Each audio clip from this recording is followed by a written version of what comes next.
What's up, guys? Five-time champ. And I know you guys are checking out the beard, checking out the shine, checking out the gloss. Hey, if you want to know more, go to moreunique.com and check out the Nouveau E Beard Serum. You can't go wrong.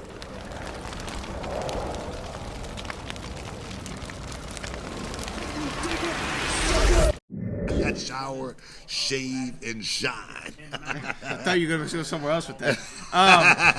But you're talking about CM Punk territory. CM Punk territory, Chicago, Illinois, obviously where he's from. But you were with CM Punk this week again. Yeah, man. WWE Backstage. He made his debut as one of the analysts. Yeah. What were your thoughts?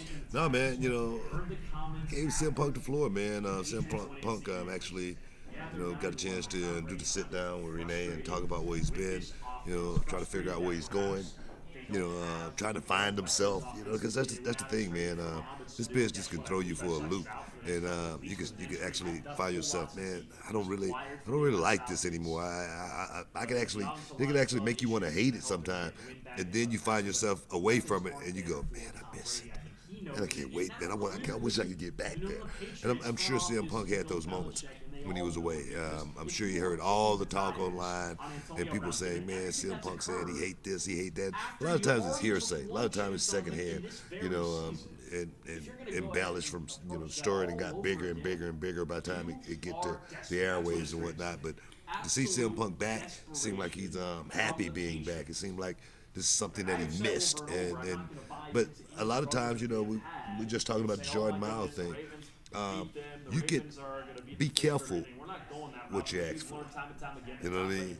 Just be careful because you can get it sometime, and it's something that you go, wow, this is not what I wanted.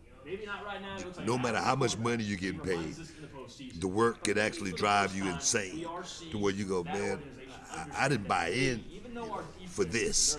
This is not what I bargained for. So I understand being able to, want to step away from it. I did it myself. 2008. I said, man, I can't do it anymore. I'm done. I'm walking away from it. And I never thought I would be back up in WWE locker room. I never thought I'd be a part of that crew ever again. The whole time WWE, actually came, the whole time they came to Houston, the 2 years that I was away from WWE, I didn't go to one show. I didn't call anybody, on the roster. I didn't speak to Michael Cole for over 2 years. I didn't text message anyone. I just wanted to be away from it. And then once I found myself away from it, I was like, man, I missed that. And then find myself coming out in the Rumble in 2011 and getting that huge Road Warrior 1987 pop. I was like, oh yeah, baby, I missed this, yeah. So I'm sure CM Punk finding himself now, with the internet buzzing, the ratings up on WWE Backstage. I'm sure he feel like, man, these people, they still love me. They still love, and that right there, whether you believe it or not, it could be one of those things, cliche, call it whatever you want. It's real when the fans give you that love and say, hey, man, we miss you and we're glad to see you. Make you feel a certain way. What did you think, though, about how he was pretty blunt? He was pretty honest about everything that he thought. He didn't pull any punches whatsoever. He said he didn't like the Baron Corbin stuff. He called the blue title ridiculous. He said Seth Rollins needs to stay off Twitter. What was your reactions to some of the things that he was saying? Hey, man, it's a controversial show.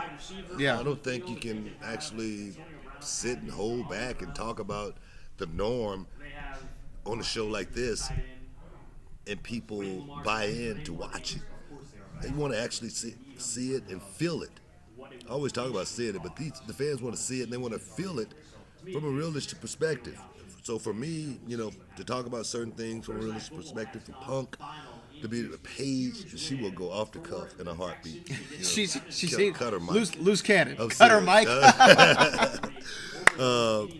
You gotta be able to go out and freelance a little bit. Of course, this is professional wrestling. We know what we're talking about, but to be able to open the door many years ago and let fans know that this is sports entertainment, and now this many years later for us to be able to pull the curtain back a little bit and let the fans know exactly, you know, what this thing is really all about, and the trial and tribulation, the hard times, the hard knocks of being a professional wrestler, those lonely, lonely nights on the road.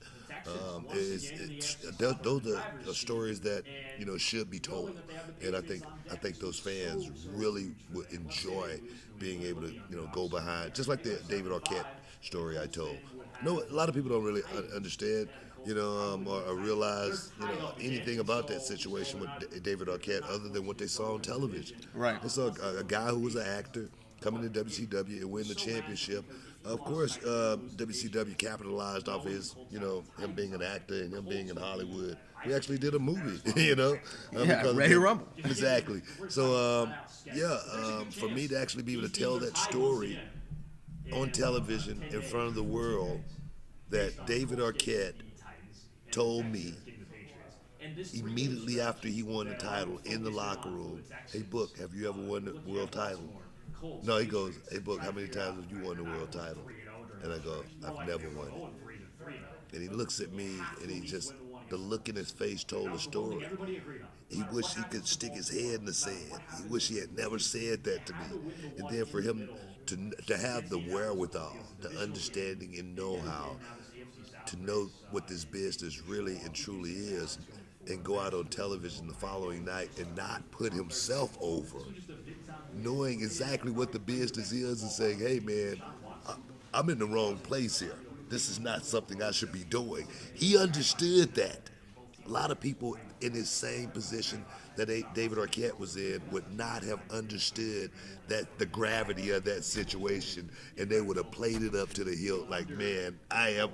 So I appreciate David Arquette for doing that for me and going out on television and saying that, because he was the spark that lit the flame. He was the one that made people in the locker room go, "Man, what are we thinking?"